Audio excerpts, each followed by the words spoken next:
సింహాచలం ఘటనలో అధికారుల నిర్లక్ష్యమే భక్తుల ప్రాణాలు తీసినట్టుగా త్రిసభ్య కమిషన్ నిర్ధారించడంతో ప్రభుత్వం యాక్షన్లోకి దిగిపోయింది. కమిషన్ నివేదిక ఆధారంగా అధికారులపై వేటు వేసింది. సింహాచలం వరాహ లక్ష్మీ నరసింహస్వామి ఆలయంలో ఇటీవల గోడకూలిన ఘటనపై ఏపీ ప్రభుత్వం కఠిన చర్యలకు ఉపక్రమించింది. ఈ దుర్ఘటనపై విచారణ జరిపిన కమిటీ నివేదిక ఆధారంగా 7 అధికారులను సస్పెండ్ చేసింది.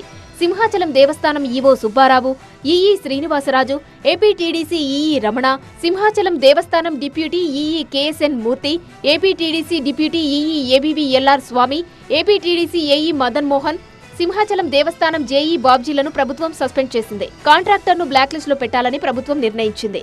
కాంట్రాక్టర్ లక్ష్మీనారాయణతో పాటు మరో 2 అధికారులపై క్రిమినల్ చర్యలు తీసుకోవాలని ఆదేశాలు జారీ చేసింది. ఏప్రిల్ 30 తేదీన చందనోత్సవం రోజు భారీ వర్షానికి సింహాచలంలో గోడకూలిన దుర్ఘటనలో 7 భక్తులు మృతి చెందారు. అధికారుల నిర్లక్ష్యమే భక్తుల ప్రాణాలు తీసినట్లు త్రిసభ్య కమిషన్ నిర్ధారించి ప్రభుత్వానికి నివేదిక ఇచ్చింది. తాత్కాలికంగా నిర్మించిన గోడకు పునాది కూడా లేదని కమిషన్ ప్రాథమిక నివేదికలో పేర్కొంది. భారీ వర్షం కారణంగా పెద్ద ఎత్తున నీరు, బురద చేరి బరువు కారణంగా గోడ కూలినట్టు కమిషన్ అభిప్రాయపడింది.